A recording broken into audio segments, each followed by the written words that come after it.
시사 포커스 박윤경입니다. 애청자 여러분 안녕하십니까? 7월 23일 화요일 시사 포커스 박윤경입니다. 요즘 지자체마다 미래 에너지를 어떻게 준비할지 고민하고 대비하고 있습니다. 그 바탕에는 에너지 기본 조례가 있다고 하는데요. 우리 지역에서도 에너지 조례를 만들기 위한 움직임이 시작되고 있다고 합니다. 춘천시 기후에너지과 정창재 계장에게 들어보겠습니다. 지난 주말 원주에서 평화의 소녀상 청소년 지킴이단 발대식이 열렸습니다. 비가 오는 와중에도 많은 청소년들이 참여했다고 하는데요. 원주시민연대 김미숙 사무국장과 행사 소식 이야기 나눠보겠습니다. 이어서 최미숙 주무관이 해외여행에 필요한 금융정보를 전합니다. 광고 듣고 잠시 후 들어오겠습니다. 네, 요즘 각 지자체마다 미래 에너지를 어떻게 준비할지 고민하고 대비하고 있습니다. 서울시에선 시민이 중심이 돼서 태양열 에너지를 활용하기 위한 태양의 도시 프로젝트, 또 원전 하나 줄이기 캠페인을 하고 있고요. 경기도에선 에너지 자립 마을을 적극 지원하는 정책을 시행하고 있습니다. 이 바탕에는 지자체의 에너지 기본 조례가 있다고 하는데요. 우리 지역에서도 에너지 조례를 만들기 위한 움직임이 시작되고 있다고 합니다. 춘천시 기후에너지과 정창재 계장에게 들어보겠습니다. 안녕하세요, 계장님. 네, 안녕하세요. 기후에너지과 신재생에너지 담당 정창재입니다. 네, 반갑습니다. 에너지 기본 조례를 제정하기 위해 준비하는 자리가 있었다고 들었습니다. 지난주 목요일 관련해서 강연도 있었다고 하는데요. 자, 그런데 에너지 기본 조례라는 것이 어떤 건가요?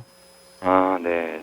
저희 춘천시 에너지 기본 조례 제정을 위해서 전문가들의 고견을 듣고자 지난 7월 18일 시민 및 관련 전문가들을 모시고 강연 및 간담회 시간을 가졌는데요. 네. 참 의미 있는 시간이었습니다. 네.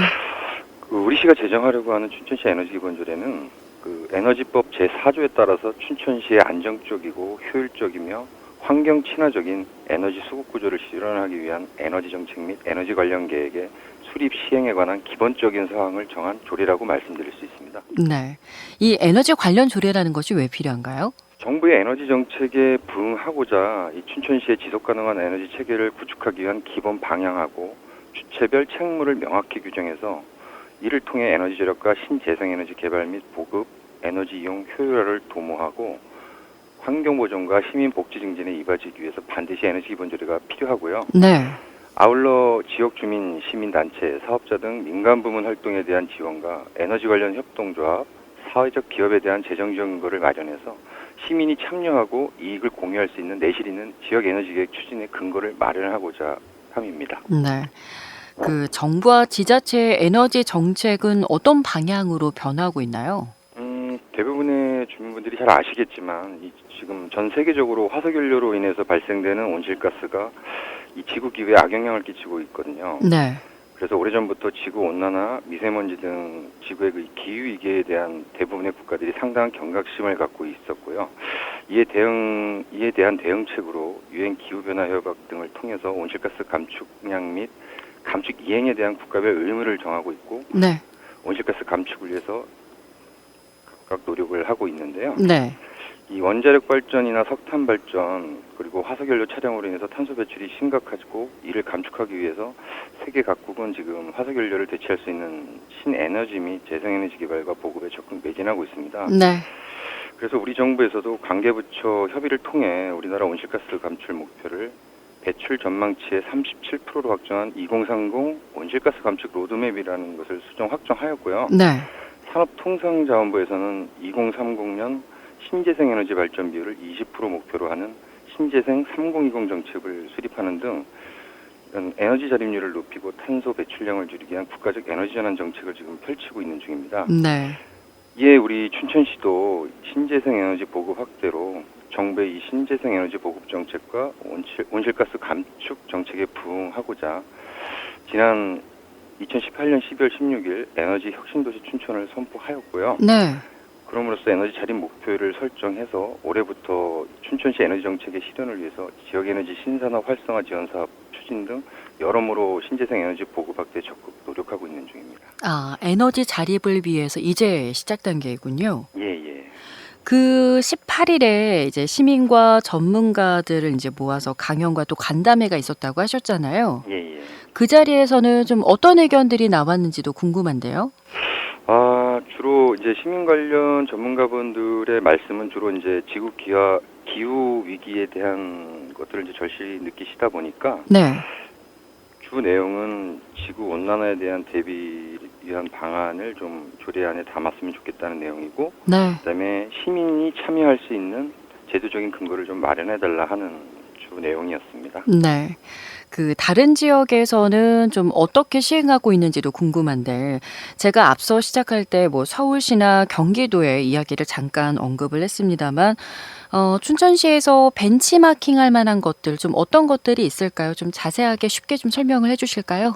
예, 저희 쪽도 이 조례 제정 관련해서 타지자체들 사례도 좀 많이 참고도 했었고요. 네. 저번 주 그 강연이나 간담회를 통해서 좀 그 팁도 많이 얻었는데요. 네. 지금 현재 보면 에너지 관련 조례 같은 경우는 다른 많은 광역 시도나 기초자치에서 지금 제정하고 시행을 하고 있는 중이고요. 네. 또 최근 정부의 그 에너지 전환 정책이나 지역 특성 또는 지역 주민을 위한 내용으로 조례 개정이 된 곳이 또 있습니다. 네. 그 중에서 우리 진행자분께서 말씀하신 경기도 경우 같이 그 경기도는 금년 5월에 그 경기도 시민 참여형 에너지 전환 지원 조례안이 의원 발의로 지금 진행 중이고요. 예. 당진시는 또 올해 금년 1월에 에너지위원회 구성 근거하고 에너지센터 설립 근거를 둔 당진시 에너지 기본제도를 제정했습니다. 네. 그리고 신안군의 경우에는 신재생 에너지 개발 이익 공유 등에 관한 조례 개정안을 통해서 지역의 신재생 에너지 발전 사업자가 시민과의 개발 이익 공유화 계획을 제출해야만 네. 신재생 에너지 심의위원회에서 발전 사업에 대한 인허가를 득할 수 있도록 하였습니다. 예. 그러니까 이런 선진 사례들을 춘천시가 추구하는 에너지 정책에 많은 도움이 될 수 있기 때문에 네. 저희 쪽에 벤치마킹 할 수 있는 정책 제도 사례라고 할 수가 있겠습니다. 네. 조례가 제정이 된다면 어떤 효과를 기대할 수 있을까요?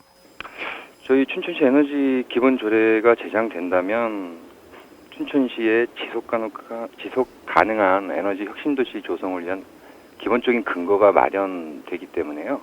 이 조례를 근거로 춘천시 에너지 기본 정책을 수립을 할 수가 있고요. 네. 춘천시의 지역적 특색에 맞는 에너지원 발굴과 신재생 에너지 이용 및 보급에 시민이 자발적으로 활성화 있도록 재정적 지원 방안 등 근거를 마련할 수 있게 됩니다. 네. 이것은 결국 에너지 전환 도시로의 정책 효과가 이 춘천 시민에게 환원되게 되는 것이고 시민의 에너지 복지 등과 춘천시 에너지 자립률을 달성함으로써 정부가 추진하는 온실가스 감축과 환경 보존의 효과를 얻게 되겠습니다. 네. 지금 뭐 여름이라 폭염을 만나면서 기후변화의 위기를 많은 분들이 좀 느끼실 텐데 이 조례 제정은 언제쯤 완료가 될까요? 저희가 지금 그 관련 전문가들과의 간담회를 한두 번 더 거쳐서요. 예. 지금 올 11월쯤에 시의회에 상정할 예정입니다. 11월쯤이요? 예, 예. 네, 알겠습니다. 말씀 여기까지 듣죠. 고맙습니다. 예, 감사합니다. 네, 지금까지 춘천시 기후에너지과 정창재 계장이었습니다.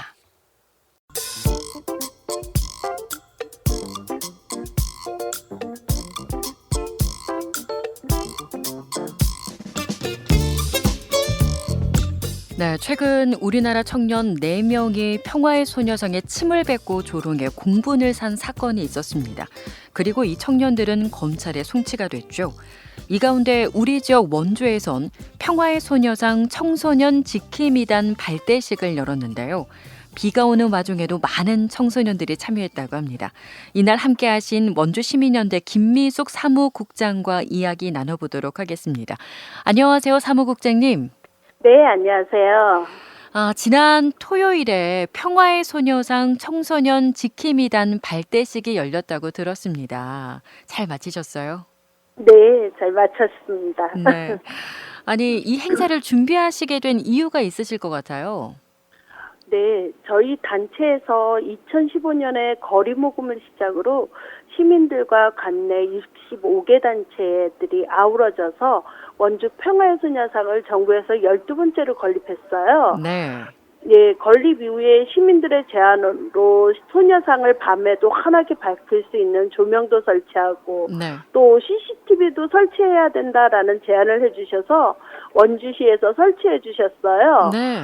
그 이후에 또 매월 둘째 주 수요일에 수요 집회를 계속 진행을 했는데 네. 이때도 시민들이 자발적으로 참여하고 있습니다. 예. 그러던 중 방학 때만 부모님들하고 수요 집회에 참여하던 학생들도 우리도 지속적으로 참여하고 싶다라는 의견을 제시해 주었어요. 네네. 그래서 매년 제막 기념 행사 때마다 청소년들이 참여하고 또 이 아이들이 우리도 일본군 피해자 할머니들을 위해서 어떤 특별한 일을 하고 싶다라는 그런 의견을 저희 단체에 계속 전해줬죠. 그래서 예. 저희가 그때부터 청소년을 대상으로 원주 평화의 소녀상 청소년 지킴이단을 만들게 되었습니다.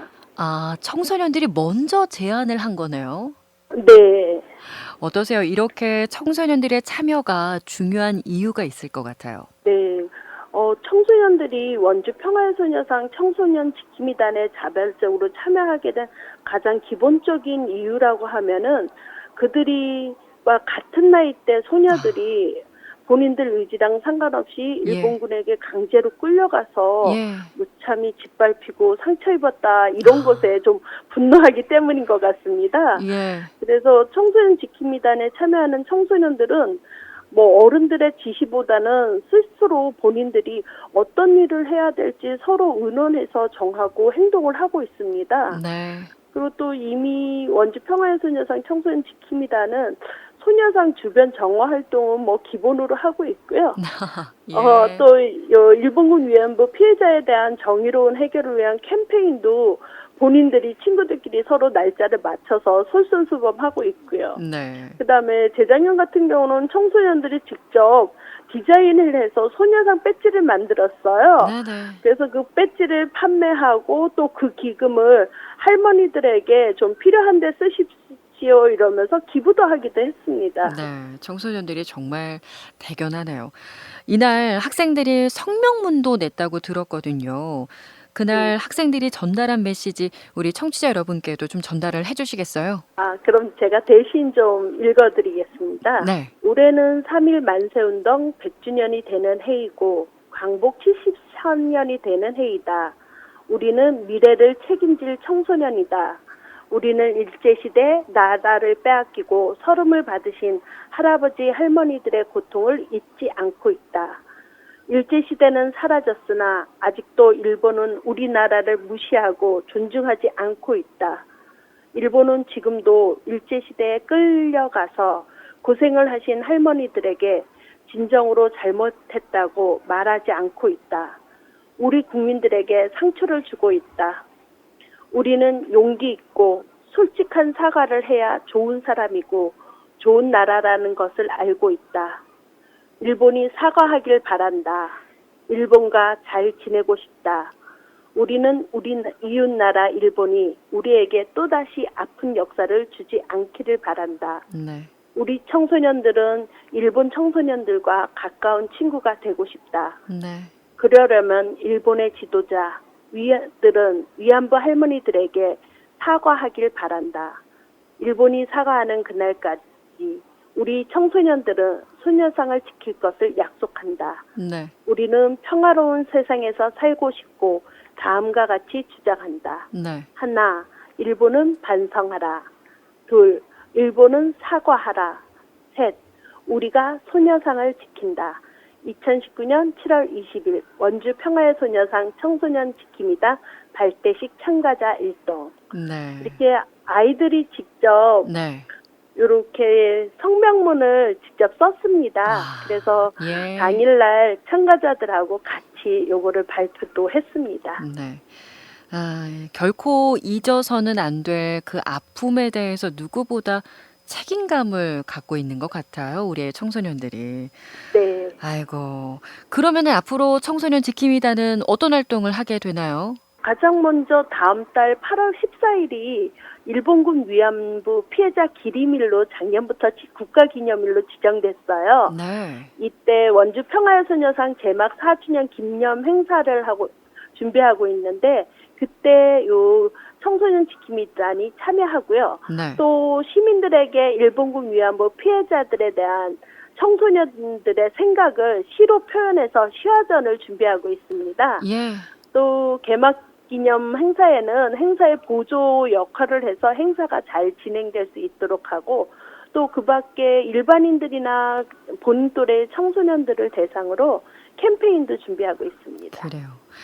그 최근에 소녀상에 침을 뱉거나 또 입에 담기 민망한 모욕적인 행동을 한 청년들이 검찰에 송치가 됐잖아요. 네. 혹시 이 사건에 대해서도 청소년들과 이야기 나눠보신 적 있으신가요? 네. 저희 단체에서 올해부터 원주시랑 강원도 원주교육지원청의 협조로 학교를 방문하여 학생들에게 원주 평화의 소녀상 이야기를 교육하고 있습니다. 아, 그래요? 또한 올해 처음으로 5학년 교과서에 평화의 소녀상이란 부분이 있어 학생들이 배우게도 되어 있고요. 네. 그래서 저희가 마침 학교에 가게 되면은 학생들이 가장 먼저 하는 질문 중에 하나가 바로 그거예요. 아, 우리 지역에 있는 평화의 소녀상에도 누가 침 뱉으면 어떡해요? 라고 질문을 하더라고요. 예. 그럼 저희는 이렇게 대답합니다.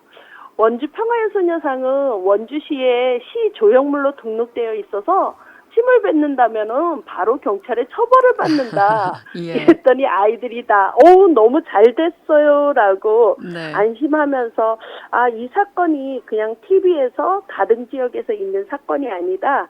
우리 지역에도 생기면 어떨까, 어떻게 해야 되지 이렇게 걱정하고 있어서 네.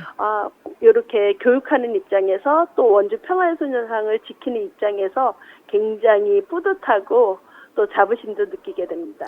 어른들은 단순하게 청소년들이 이 문제에 대해서 조금 관심이 적지 않을까 이런 부분도 있는데 오히려 더 많이 생각하고 걱정을 해주고 있네요. 그 연결된 김에 한 가지만 더 여쭤볼게요. 아까 수요 집회 말씀도 하셨는데 지금도 계속해서 이어나가고 계신가요? 네, 저희는 지역에서는 매월 둘째 주 수요일 11시에 원주 지역은 원주 시청공원에 있는 원주 평화의 소녀상 앞에서 수요 집회를 진행하고 있어요. 네. 올 7월에도 둘째 주인 7월 10일에 44차 수요 집회를 진행했습니다. 네. 이게 매월 둘째 주 수요일이라고 시민들이 알고 있어서 그 시간만 되면은 시민들이 일부러 찾아오시고 또 네. 방학 때가 되면은 학생들하고 함께 자녀들하고 손잡고 같이 나오시는 그런 시민들도 많아서 예. 매월 잘 진행하고 있습니다. 네. 그 수요 집회의 취지 목적은 뭔가요? 목적은 기본적으로 저희가 일본군 위안부 피해자에 대한 네. 그 정의로운 해결을 가장 먼저 촉구하고 있고요. 네. 그다음에 이에 따른 일본의 진심 어린 사과, 네. 그다음에 거기에 따른 보상, 그다음에 우리 학생들에게 이런 일들이 다시 재발하지 않도록 교육하고 그다음에 역사 교과서 이런 부분에 제대로 수록해서 일본 내에서도 교육하고 또 할머니들에 대한 추모 사료관을 건립할 것 이런 것들을 지금 저희가 주장하고 있습니다. 네. 시민들에 의해서 이 운동이 지속될 수 있다라는 부분이 더 가치 있게 느껴지고요. 또 소녀상을 지키겠다고 나선 우리의 청소년들, 이 용기 있는 행동에 많은 분들이 그 뜻을 함께 해주셨으면 좋겠다라는 생각도 해봅니다. 오늘 말씀 고맙습니다. 네, 감사합니다. 네, 지금까지 원주시민연대 김미숙 사무국장이었습니다. 여러분은 지금 생방송 시사 포커스 박윤경입니다를 듣고 계십니다.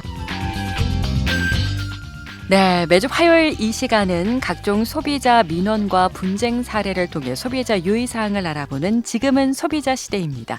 이 시간 강원도 소비생활센터 최미숙 주무관 만나보도록 하겠습니다.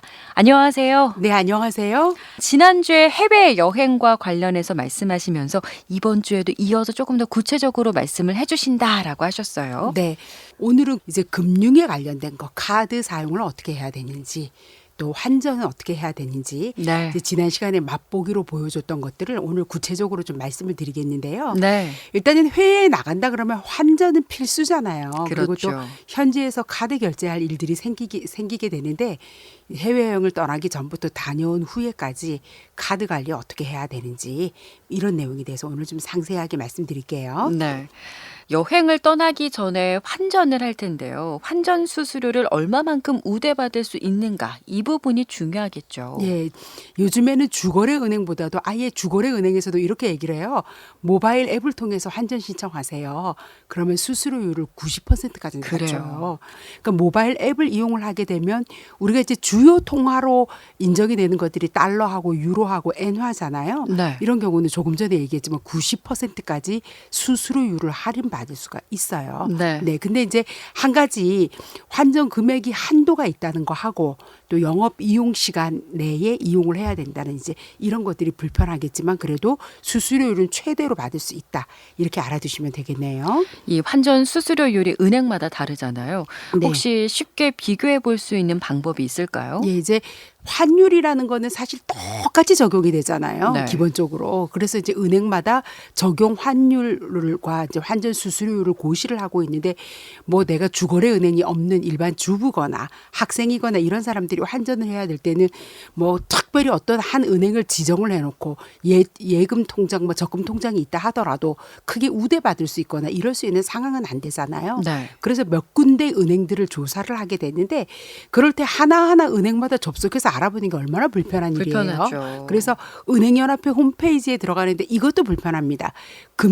제가 가끔 방송을 통해서 금융정보 말씀을 많이 드리거든요. 보험에 네. 관한 이야기도 드리고 이러는데 이게 금융감독원에서 만들어 놓은 파인이라는 사이트가 있어요. 한글로 파인. 뭐 우리가 I'm 파인 할 때 그런 파인이잖아요. 예, 네. 그냥 파인이라고 한글로 치면요. 거기에 들어가면 외환 길잡이 코너가 있는데 은행별로 다 수수료율 비교할 예. 수도 있고요. 또 파인 같은 데 들어가게 되면 내가 못 찾은 보험료가 혹시 있는지 이런 것도 다 한꺼번에 그래요? 조회가 되거든요. 알아두면 아주 좋은 사이트니까 네. 이 사이트에 들어가 보시면 도움이 되겠습니다. 자, 환전 부분은 그렇고요. 카드 결제에 관한 이야기를 좀 나눠보고 싶은데요. 해외여행을 떠나기 전에 신용카드의 원화 결제가 차단되는 서비스를 신청할 수 있다고 들었어요. 네. 해외에서 신용카드를 사용할 경우에는 일단은 국내 국외가 사용되는 게 비자하고 마스터카드잖아요. 네. 그럴 때는 현지 통화가 당연히 유리해요. 그 이유는 국내 카드 회원이 해외 가맹점에서 물품 대금을 우리나라 내가 늘 쓰던 것대로 원화로 결제를 하잖아요. 이럴 때는 원화 결제 수수료가 별도로 상품 가격 외에 예. 3%에서 8%까지 추가가 돼요. 그래요. 예, 그렇게 되기 때문에 그래서 작년 7월 4일부터요. 해외 원화 결제를 원하지 않는 경우에는 카드사 홈페이지라든가 아니면 콜센터 모바일 앱을 통해서 원화 결제 차단 사전 차단 서비스를 받을 수 있는데 제가 작년 가을에 외국에 나갔다가 정말 아무 생각 없이 필요한 물건을 구매를 했는데 원화로 결제를 했거든요. 네. 근데 이 카드사에서 문자가 왔어요. 원화 결제 수수료 얼마가 더 발생된다. 그때 제가 깜짝 놀라갖고 아무 생각 없이 했다가 바로 취소하고 예. 현지화로 바꿨던 게 있거든요. 네. 이렇게 본인이 원화 결제하면 별도의 수수료가 있다는 걸 아시고 네. 해외 나가서는 현지 통화로 결제하라는 거 잘 기억하셔야 되겠습니다. 그리고 아까 못 여쭤봤는데 해외로 네. 가기 전에 원화 결제 차단 서비스를 신청하지 않은 경우에는 해외에서 신용카드를 사용할 때 주의해야 할 부분이 있을까요? 예, 원화 결제 사전 차단 서비스가 되어 있는 데가 있어요. 호텔 같은 경우는 이제 아예 여러 나라 국적의 사람들이 오니까 그 나라 국적으로 다 이게 아니라 예. 그냥 호텔 자체가 뭐 그러니까 그 나라 화폐로만 될 수 있게 만들어진 데가 있어요. 이러면 참 다행이잖아요. 네. 근데 여행을 가시는 많은 분들이 뭐 해외 유명 호텔에 다 머무는 것도 아니고 뭐 유명 항공사를 다 이용하는 것도 아니잖아요. 네. 예, 그렇지 않은 경우가 있기 때문에 혹시라도 내가 한국에서 뭐 원화 결제 사전 차단 서비스를 신청을 안 했다. 그러면 이제 여기에서 물어보는 거죠. 혹시 여기는 원화 결제가 자동으로 차단이 되나요? 안 된다 그러면 그냥 원화 결제가 안 되게 좀 해주세요. 예. 왜냐하면 차단 서비스를 안 하면 내가 가지고 있는 카드는 한국에서 발급받았기 때문에 어디 가나 원화로만 결제가 되게 되어 있단 말이에요. 그래요. 그렇기 때문에 가맹점에다 물어보고 예. 이거를 자동으로 설정이 안 되어 있다 그러면 원화 결제가 안 되게 해달라 이렇게 하면 되고요. 아까 같은 경우 저 왜 이제 예를 들어서 얘기했잖아요. 네. 신용카드 사용하면 저는 문자 서비스 매출 금액에 대해서 바로 문자를 받잖아요. 네. 그럴 때는 그 즉시 그 자리에서 요청할 수 있기 때문에 신용카드 사용하고 가맹점으로부터 문자 요청 받는 거 요것도 좀 서비스를 이거는 뭐 한국에서도 국내에서도 이런 서비스는 가입해 놓는 게 도움이 되겠습니다. 그 해외여행 중에 신용카드를 분실한 경우에는 어떻게 해야 할까요? 이거 진짜 난감하잖아요. 예. 카드 회사에다가 즉시 신고를 해야 되는데 이제 여러 장의 신용카드를 분실했다 하더라도 지갑을 분실하면 신용카드가 두세 장 들어있다가 네. 다 분실할 수 있잖아요. 이럴 때는 카드사 한 곳에만 전화를 하면 일괄 신고 처리가 다 되거든요. 네. 그리고 또 카드 뭐 분실이라든가 도난 신고 같은 경우는 접수한 날로부터 60일 그 안에 뭐 어떤 부정 매출이 일어나거나 이런 거에 대해서는 카드사에서 보상을 해줘요. 네. 근데 뭐 다만 이제 고의적인 과실로 왜 비밀번호를 누설하거나 이런 경우에서 현지에서 서비스를 받아 썼다거나 또 카드를 다른 사람에게 양도했는데 양도받은 사람이 부정하게 사용했다거나 이런 거에 대해서는 본인이 법적인 책임을 진다는 거. 그래서 분실을 알았다 그러면 그 즉시 카드사에다가 신고해야지 뭐 나중에 시간이 지난 다음에 신고했다 이것까지 다 보상해달라 카드사가 알 리가 없기 때문에 네. 그것까지 보상은 어렵겠습니다. 네. 그 해외에서의 카드 이용 조건을 직접 설정해서 사용할 수도 있다면서요? 예, 뭐 이런 경우 있어요. 해외 나갈 때는 내가 또 막 저지를 수도 있잖아요. 비싼 국가를. 그래서 한도를 뭐 한 100만 원, 200만 원으로 네네. 낮춰놓는 거죠. 예. 그 조금 전과 같이 위변조 사고가 났다 하더라도 한도를 낮춰놨으니까 그 이상은 승인이 안 되는 거잖아요. 그러네요. 예, 이런 것도 이제 설정을 해놓는 게 도움이 되리라고 생각이 되고요. 네. 또 카드사마다 이런저런 해외 이용할 때 가지고 있는 옵션이라든가 서비스 혜택들이 있어요. 네. 그런 것도 꼼꼼히 살펴보는 게 카드 이용하고 또 환전할 때 아까 사전에 얘기했던 그런 것들만 지키면 조금 더 지혜로운 방법으로 예, 이용할 수 있겠습니다. 자, 오늘 해외 여행과 관련해서 환전과 또 카드 결제에 관한 금융 꿀팁 전해드렸습니다. 고맙습니다. 네, 감사합니다. 네, 지금까지 강원도 소비생활센터 최미숙 주무관이었습니다.